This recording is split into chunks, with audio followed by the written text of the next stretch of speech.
Hi, my name is Chris Holder. Um, I am a teacher at Anniston Middle School. I teach mainly eighth grade social studies. Also get a little seventh grade every once in a while. And this is some Scantron reading uh, results from fall of 2019. This is in accordance with EFD 620 measurement and evaluation. And so the purpose of this test or administration was to establish a baseline for the 2019-2020 school year.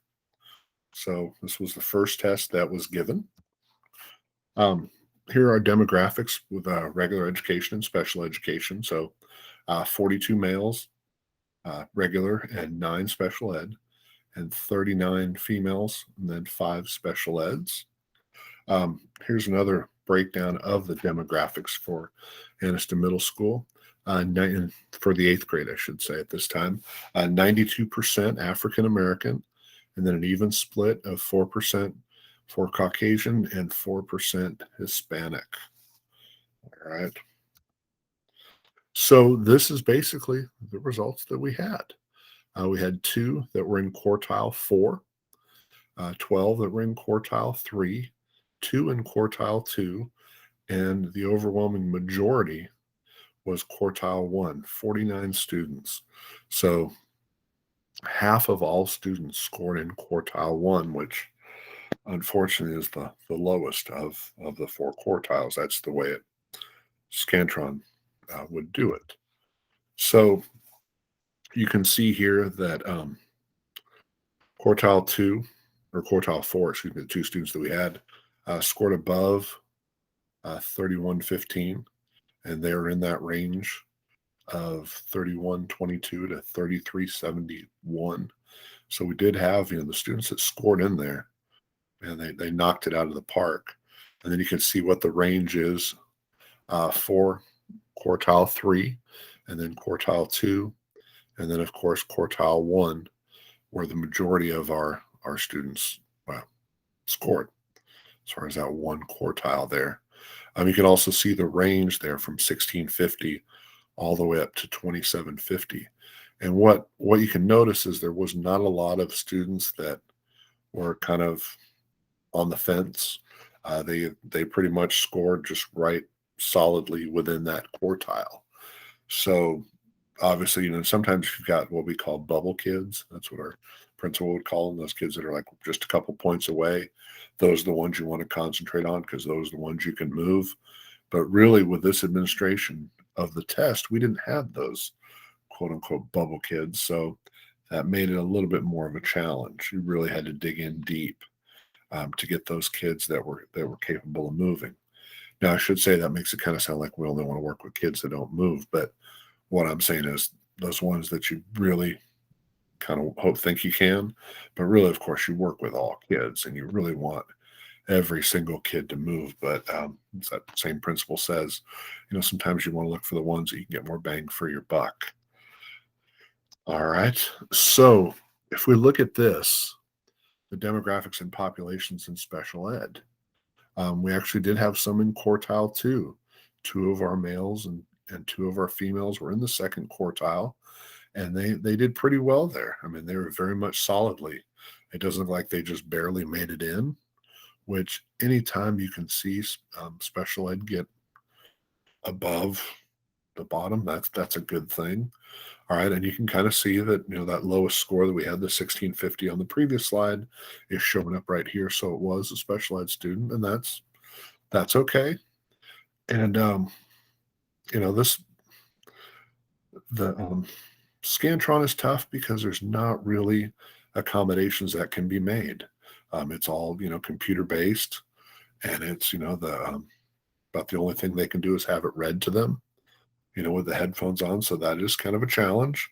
And small group instruction is really about the only one that you're able to do. So definitely that's a downside with the Scantron, is it's hard to give accommodations to those students that are used to receiving those. So this is if we put it into tier range with RTI. Um, Tier 1, we only got 14 students. Tier 2, of course, 32 students, and then the overwhelming majority 49 students all in one tier. All right. And so if we look at it, this is an upside down model. All right. Where it should look as tier one is your biggest group at the top. We've got tier three as our biggest group at the top. And then it goes backwards. So really you want that flipped with tier one to have 49 students in it, and those kind of being the best of the best. And then tier two, and then getting progressively smaller as you go down the pyramid. Unfortunately, um, ours doesn't work out that way, and that this is not a trend that was unique to this test. It's one that we've been seeing for several years, and it's one that we still kind of see that we still have to kind of work with and try and improve upon.